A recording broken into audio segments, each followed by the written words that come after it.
भक्तगणों, भगवद गीता 12वें अध्याय का अगला शेष भाग हिंदी में सुनाऊंगा। आप इसको ध्यान पर सुने और इस चैनल को लाइक करें, सब्सक्राइब जरूर करें। भगवद गीता सुनिए। जो भक्त अन्य भाव से भगवान के चिंतन में लगा रहता है, दूसरे किसी भाव का, जिसके चित्त में ईश्वरण ही नहीं होता, उसके द्वारा शरीर निर्वाह के लिए किसी चेष्टा का न होना और उसके लौकिक योग क्षेम का भी भगवान के द्वारा ही वहन किया जाना सर्वदा सिद्ध और सुगत ही है। परंतु यहाँ येन केंचित संतुष्ट से निष्काम भाव से वर्णाश्रमानुकूल शरीर निर्वाह के उपयुक्त न्याय संगत चेष्टा करने का निषेध नहीं है। ऐसी चेष्टा करने पर पारबंध के अनुसार जो कुछ भी प्राप्त हो जाता है, भक्त उसी में संतुष्ट रहता है। येन केनचित संतुष्ट हो का यही भाव है। वस्तु भगवान के भक्त का सांसारिक वस्तु की प्राप्त होने और नष्ट हो जाने से कोई संबंध नहीं रखता। वह तो अपने परम इष्ट भगवान को पाकर सदा ही संतुष्ट रहता है। अतः यहाँ येन केंचित संतुष्ट का यही अभिप्राय मालूम होता है कि बाहरी वस्तु के आने जाने से उसकी तुष्टि में किसी प्रकार का अंतर नहीं पड़ता। प्रारब्धानुसार सुख दुखादि के हेतुभूत जो कुछ पदार्थ उससे प्राप्त होते हैं, वह उन्हीं में संतुष्ट रहता है। अनिकेतः पद का क्या अर्थ मानना चाहिए? जिसके अपना घर न हो उसको अनिकेत कहते हैं। भगवान के जो सन्यासी ज्ञानी भक्त गृहस्थ आश्रम को छोड़कर पूर्ण रूप से मकान आदि का त्याग कर चुके हैं, जिनको किसी भी स्थान विशेष में आसक्ति, ममता अथवा किसी प्रकार का स्वतत्व नहीं है, वे तो अनिकेत हैं ही। उनके सिवा जो अपना सर्वस्व भगवान के अर्पण करके सर्वदा अकिंचन बन चुके हैं, जिनके घर द्वार शरीर विद्या बुद्धि आदि सभी कुछ भगवान के हो चुके हैं, फिर वे चाहे ब्रह्मचारी हो या गृहस्थ अथवा वानप्रस्थ हो, वे भी अनिकेत ही हैं। जैसे शरीर में अहंता, ममता और आसक्ति न होने पर शरीर रहते हुए भी ज्ञानी को विधेय कहा जाता है, वैसे ही जिसकी घर में ममता और आसक्ति नहीं है, वह घर में रहते हुए बिना घर वाला अनिकेत ही है। भक्त को स्थिर बुद्धि कहने का क्या अभिप्राय है? भक्त को भगवान के प्रत्यक्ष दर्शन हो जाने के कारण उसके संपूर्ण शेष समूल नष्ट हो जाते हैं। भगवान में उसका दृढ़ विश्वास हो जाता है। उसका निश्चय अटल और निश्चल होता है। अतः वो साधारण मनुष्य की भांति काम, क्रोध, लोभ, मोह या भय आदि विकारों के वश में होकर धर्म से या भगवान के स्वरूप से कभी विचलित नहीं होता। इसीलिए उसे स्थिर बुद्धि कहा गया है। स्थिर बुद्धि शब्द का विशेष अभिप्राय समझने के लिए दूसरे अध्याय के 55वें से 72वें श्लोक तक की व्याख्या देखनी चाहिए। 13वें श्लोक से 19वें तक 7 श्लोकों में भगवान ने अपने प्रिय भक्तों का लक्षण बताते हुए, जो मेरा भक्त है वह मुझे प्रिय है, जो ऐसा भक्तमान पुरुष है वह मुझे प्रिय है, ऐसा पुरुष मुझे प्रिय है, इस प्रकार पृथक पृथक 5 बार कहा है। इसका क्या भाव है? उपयुक्त सभी लक्षण भगवत भक्तों के हैं और सभी शास्त्रानुकूल और श्रेष्ठ हैं, परंतु स्वभाव आदि के भेद से भक्तों के भी गुण और आचरण में थोड़ा बहुत अंतर रह जाना स्वाभाविक है। सब में सभी लक्षण एक से नहीं मिलते।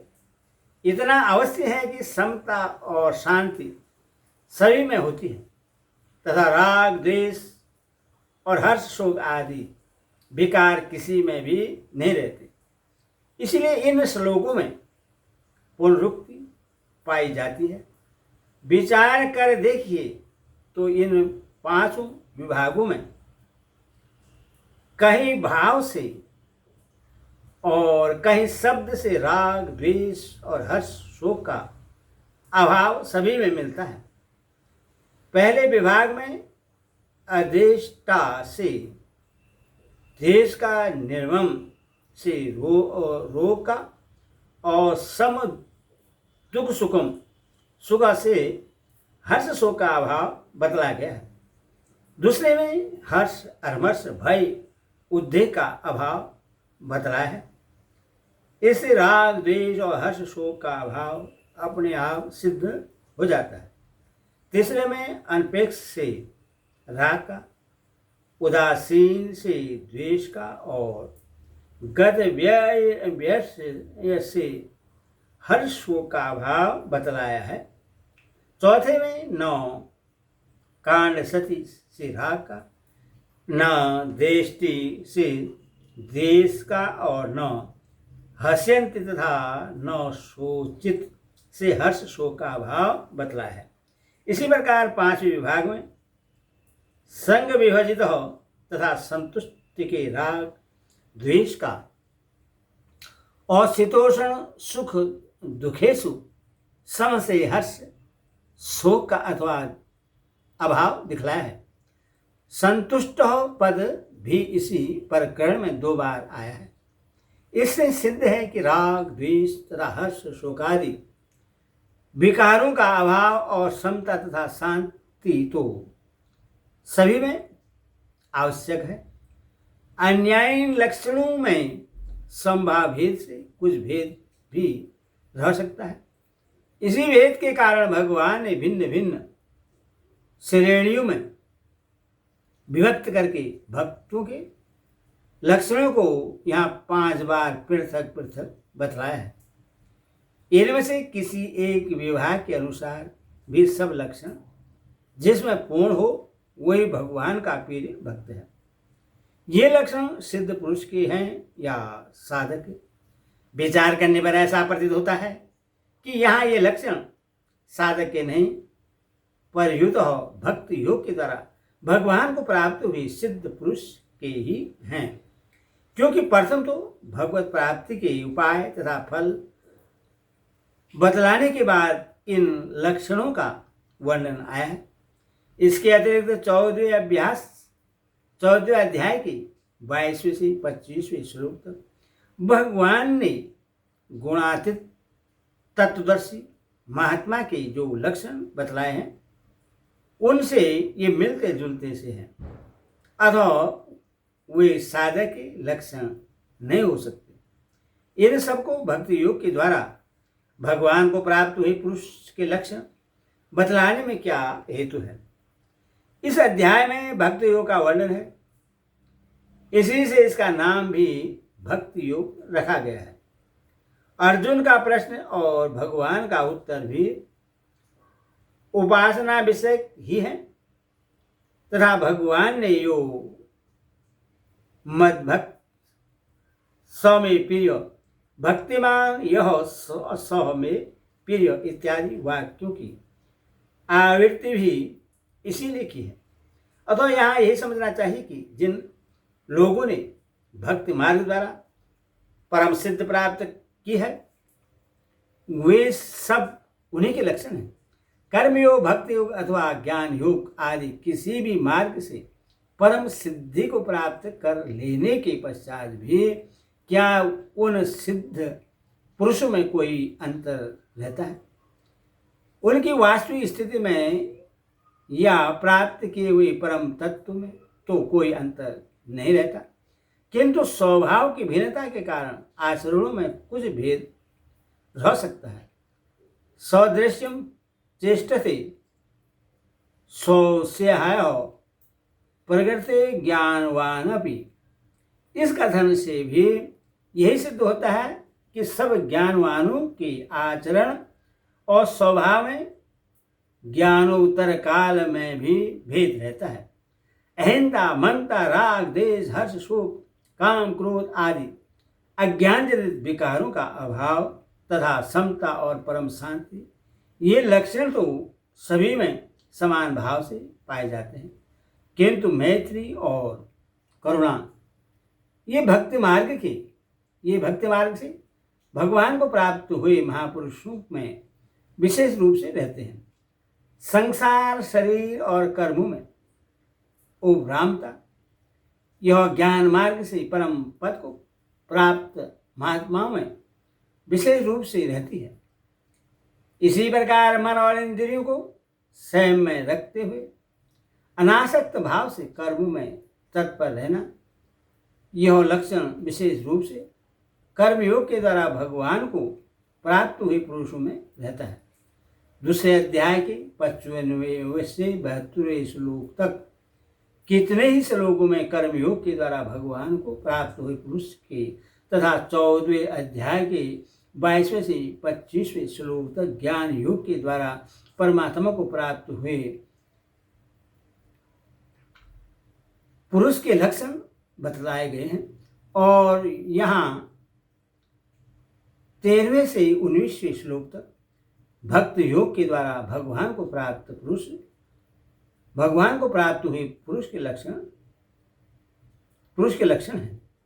परमात्मा प्राप्त हुए सिद्ध भक्तों के लक्षण बतलाकर अब उन लक्षणों के आदर्श मानकर बड़े प्रयत्न के साथ उनका भली बात सेवन करने वाले परम श्रद्धालु शरणागत भक्तों की प्रशंसा करने के लिए उनको अपना अत्यंत प्रिय बतलाकर भगवान इस अध्याय का उत्साह करते हैं।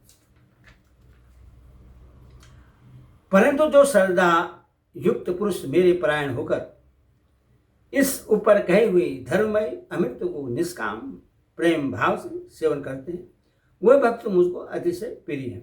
यहाँ तुपद के साथ प्रयोग का क्या उद्देश्य है? 13वें से लेकर 19वें श्लोक तक भगवान को प्राप्त सिद्ध भक्तों के लक्षणों का वर्णन है और इस श्लोक में उन उत्तम साधक भक्तों की प्रशंसा की गई है जो इन सिद्धों से भिन्न है और सिद्ध भक्तों के इन लक्षणों को आदर्श मानकर उनका सेवन करते हैं। यही भेद दिखलाने के लिए तुपद का प्रयोग किया गया है। श्रद्धायुक्त भगवत परायण पुरुष किससे कहते हैं? सर्वव्यापी सर्वशक्तिवान भगवान के अवतारों में, वचनों में एवं उनके गुण प्रभाव ऐश्वर्य और चरितार्थ में जो प्रत्यक्ष के सदृश समान पूर्वक विश्वास रखता हो वह श्रद्धावान है। परम प्रेमी और परम दयालु भगवान को ही परम गति, परम आश्रय एवं अपने प्राणों के आधार सर्वस्व मानकर उन्हीं पर निर्भर और उनके किए हुए विधान में प्रश्न रहने वाले को भगवत परायण पुरुष कहते हैं। उपयुक्त 7 श्लोकों में वर्णित भगवत भक्तों के लक्षणों को यहाँ धर्ममय अमृत के नाम से कहने का क्या अभिप्राय है? भगवत भक्तों के उपयुक्त लक्षण ही वस्तुतः मानव धर्म का सच्चा स्वरूप है। इन्हीं के पालन में मनुष्य जन्म की सार्थकता है, क्योंकि इनके पालन से साधक सदा के लिए मृत्यु के पंजे से छूट जाता है और उससे अमृत स्वरूप भगवान की प्राप्ति हो जाती है। इसी भाव को स्पष्ट समझने के लिए यहाँ इस लक्षण समुदाय का नाम धर्ममय अमृत रखा गया है। यहाँ प्रयोपास्यते का क्या अभिप्राय है? भली भांति तत्पर होकर निष्काम प्रेम भाव से इन उपयुक्त लक्षणों का श्रद्धापूर्वक सदा सर्वदा सेवन करना, यही प्रयोपास्यते का अभिप्राय है। पहले 7 श्लोकों में भगवत प्राप्त सिद्ध भक्तों के लक्षणों का वर्णन करते हुए उनको तो भगवान ने अपना प्रिय भक्त बतलाया और इस श्लोक में जो सिद्ध नहीं है परंतु इन लक्षणों को उपासना करने वाले साधक भक्त हैं उनको अतिशय प्रिय कहा। इसमें क्या रहस्य है? जिन सिद्ध भक्तों को भगवान की प्राप्ति हो चुकी है उनमें जो उपयुक्तता लक्षण स्वाभाविक ही रहते हैं और भगवान के साथ उनका नित्य तादात्म्य संबंध हो जाता है। इसीलिए उनमें इन गुणों का होना कोई बहुत बड़ी बात नहीं है, परंतु जिन एकनिष्ठ साधक भक्तों को भगवान के प्रत्यक्ष दर्शन नहीं हुए हैं, तो भी वे भगवान पर विश्वास करके परम श्रद्धा के साथ तन मन धन सर्वस्व भगवान के अर्पण करके उन्हीं के परायण हो जाते हैं तथा भगवान के दर्शन के लिए निरंतर उन्हीं का निष्काम भाव से प्रेम पूर्वक चिंतन करते रहते हैं और सतत चेष्टा करके उपयुक्त लक्षणों के अनुसार ही अपना जीवन बिताना चाहते हैं। बिना प्रत्यक्ष दर्शन हुए भी केवल विश्वास पर उनका इतना निर्भर हो जाना विशेष महत्व की बात है। इसलिए भगवान को वे विशेष प्रिय होते हैं। ऐसे प्रेमी भक्तों को भगवान अपना नित्य संग प्रदान करके जब तक संतुष्ट नहीं कर देते तब तक वे उनके ऋणी ही बने रहते हैं। ऐसी भगवान की मान्यता है। अतः भगवान का उन्हें सिद्ध भक्तों की अपेक्षा भी अतिशय प्रिय कहना उचित ही है। ओम तस्सदिति श्रीमद्भागवत सौपुनीशतस्तु परम विद्याय योग शास्त्रे श्री कृष्ण अर्जुन संवादे भक्ति नाम द्वादशाध्यायो हरि ओम तत्सत् हरि ओम।